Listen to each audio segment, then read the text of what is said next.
Halo, assalamualaikum teman-teman. Jadi saat ini saya baru pulang dari kampus, terus kemudian ini melipir sedikit di area park atau taman dekat akomodasi saya. Jadi seperti ini suasananya. Saya duduk di kursi, kemudian macam ini ya.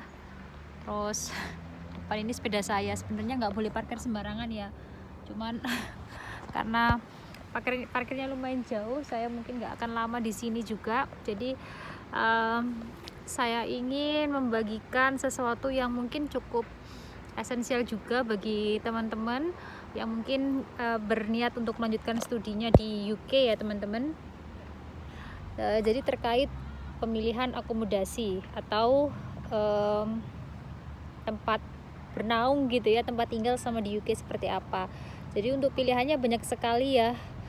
Yang pertama mungkin teman-teman yang paling gampang, teman-teman bisa manfaatkan informasi dari kampus gitu ya, karena masing-masing kampus insya Allah ada asrama mahasiswa, dan di situ teman-teman bisa akses kira-kira available nggak gitu untuk kebutuhannya teman-teman. Karena mungkin ada yang akomodasi kampus itu nggak menerima pasangan gitu ya, jadi single. Yang bisa di cover cuman teman-teman aja, yang studentnya aja gitu. Tapi kalau misalkan bawa anak, bawa istri nggak bisa. Ada juga mungkin yang pilihannya untuk family accommodation, jika kampusnya ada ya monggo silakan gitu ya. Lalu untuk opsi yang lain adalah mungkin teman-teman bisa cari private accommodation ya. Jadi accommodation di luar dari skema kampus, atau mungkin biasanya bisa disebut apa ya, kalau di Indonesia mungkin kos-kosan gitu ya. Jadi banyak sekali aplikasi-aplikasi di UK ini yang membagikan informasi itu. Biasanya yang paling ramah di telinga mahasiswa itu adalah Sperum, kemudian Rightmove, atau misalkan Zoopla dan lain sebagainya. Mungkin nanti akan saya cantumkan linknya di deskripsi. Dan di situ teman-teman bisa cari sesuai dengan lokasi, atau mungkin seperti postcode-nya gitu ya. Cari tempatnya berdasarkan zona wilayah masing-masing teman-teman. Area dekat kampusnya itu area mana, bisa di searching pakai kode pos. Itu saran saya. Jadi kalau private accommodation itu dia jauh lebih bisa disesuaikan gitu ya budgetnya, karena budgetnya juga bisa kita atur gitu. Tapi kalau misalkan university accommodation itu sudah fixed price kayak gitu, jadi ya harus dibayar segitu gitu. Dan biasanya sih memang jauh lebih mahal ya untuk campus accommodation itu. Saya kurang tahu kenapa, mungkin mereka offer untuk fasilitasnya atau barangkali sistem keamanannya jauh lebih bagus gitu daripada private accommodation. Tapi sejauh ini kalau saya pribadi sih pakai private accommodation, dan alhamdulillahnya nemu bapak kos yang baik gitu ya. Kemudian ruangannya juga ya sesuai ekspektasi lah, maksudnya memenuhi kebutuhan saya sama di sini gitu. Jadi itu bisa teman-teman pertimbangkan dari harganya. Lalu juga biasanya skema pembayaran ya. Skema pembayaran itu kalau private accommodation biasanya sih mostly ya teman-teman itu bakalan diminta bayar per bulan gitu. Tapi untuk campus accommodation ada yang dia itu minta per berapa bulan sekali gitu ya, jadi per installment, misalkan per 3 bulan sekali, atau per 4 bulan sekali, atau bahkan mungkin per 6 bulan sekali gitu. Jadi cek juga di websitenya kampus itu metode pembayarannya seperti apa gitu. Kalau misalkan memang misal nih 3 bulan sekali atau 6 bulan sekali, sedangkan uang beasiswamu itu cair selama bulanan gitu ya, per bulan baru ditransfer, mungkin teman-teman bisa ngajukan ke universitinya. Jadi mungkin email residensial service-nya untuk menanyakan bisa ndak ini skema pembayarannya diganti gitu. Jadi mungkin aku lebih prefer untuk bayar tiap bulan gitu.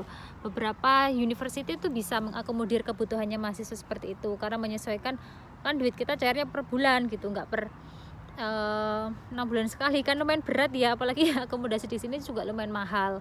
Tapi kelebihannya kalau misalkan university accommodation itu mungkin beberapa jauh lebih murah ya untuk depositnya itu gitu, dan skemanya jauh lebih jelas. Tapi banyak juga kok yang private accommodation dan depositnya murah juga. Kalau di kampus saya kemarin itu depositnya cuma sekitar 250 kalau tidak salah. Mungkin kalau misalkan rating pound sterling IDR-nya 20.000 mungkin ya 5 juta gitu ya. Kalau misalkan saya kemarin itu pakai private accommodation, biaya depositnya itu lumayan murah juga sih, jadi sekitar 150 apa 200 ya, malah lebih murah sih. Pokoknya saya bayar sekitar 3.400.000 atau berapa gitu, pokoknya lebih murah.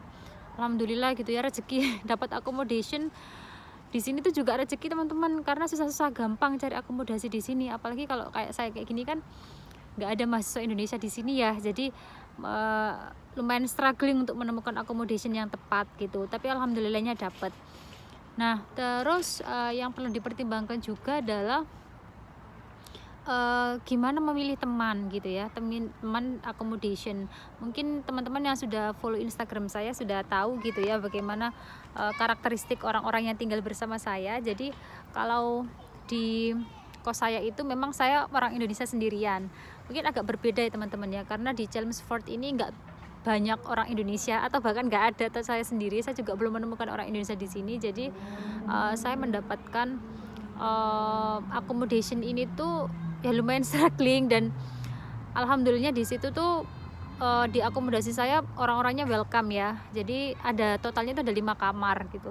Jadi ini kalau bisa dibilang itu nggak jauh beda sama lingkungan saya waktu saya kos di Surabaya ketika saya jadi mahasiswa S1. Jadi 5 orang ini, 1 orang itu dari Hong Kong, 1 orang dari Italia, 1 orang dari India, 1 orang dari UK, British asli.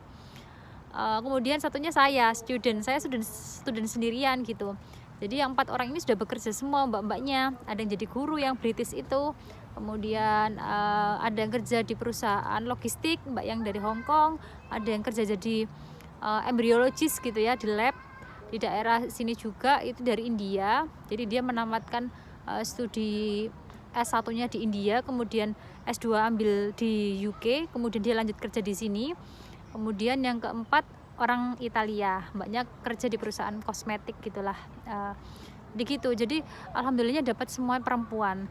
Ini juga yang jadi bener-bener pertimbangan saya, karena ini prinsip saya pribadi ya, saya nyari akomodasi itu yang semuanya perempuan, all female tenants. Jadi nggak bisa ini kriteria nggak bisa dikeluarkan gitu ya. Jadi wajib semuanya perempuan juga gitu. Karena agak susah ya di sini tuh, rata-rata itu mostly itu mix sex gitu, jadi campur cowok cewek gitu ya. Nah itu teman-teman coba temukan teman yang tinggal yang nyaman gitu. Kalau saya pribadi ya milih itu gitu. Kalau misalkan memang ada teman dari Indonesia ya monggo silakan gitu ya, tapi kebetulan kalau saya di sini kan nggak bisa ya, karena belum nemu orang Indonesia, akhirnya saya di situ gitu. Tapi alhamdulillahnya dengan saya tinggal dengan orang dari berbagai negara itu, saya juga belajar banyak hal gitu ya, yang itu mungkin akan sedikit berbeda dengan teman-teman yang mungkin satu kos orang Indonesia banyak gitu ya gitu. Jadi jauh lebih bisa menghargai perbedaan, mengenal budayanya mereka, mengenal bagaimana karakteristiknya mereka dan lain sebagainya gitu. Nah teman-teman, ini sudah menit ke 9 ya. Jadi 1 menit lagi durasinya. Nah kalau misalkan teman-teman masih ada pertanyaan terkait akomodasi, barangkali nanti saya bisa jawab atau saya bisa bantu, teman-teman bisa langsung komen aja. Jadi terima kasih sudah menyimak ya, meskipun saya nggak tahu ini teman-teman nemu video ini nyasar atau bagaimana, tapi insya Allah saya akan bantu kalau misalkan teman-teman ada pertanyaan terkait cari akomodasi atau kos-kosan di UK gitu ya. Nah ini bonusnya mungkin saya akan lihatkan sekeliling saya ya. Jadi ini sore, saya sudah posisi mau pulang. Main sejuk sih teman-teman, jadi kayak gitu. Oke, terima kasih teman-teman sudah menyimak. Semoga bisa menemukan akomodasi yang sesuai ya. Bye bye. Assalamualaikum.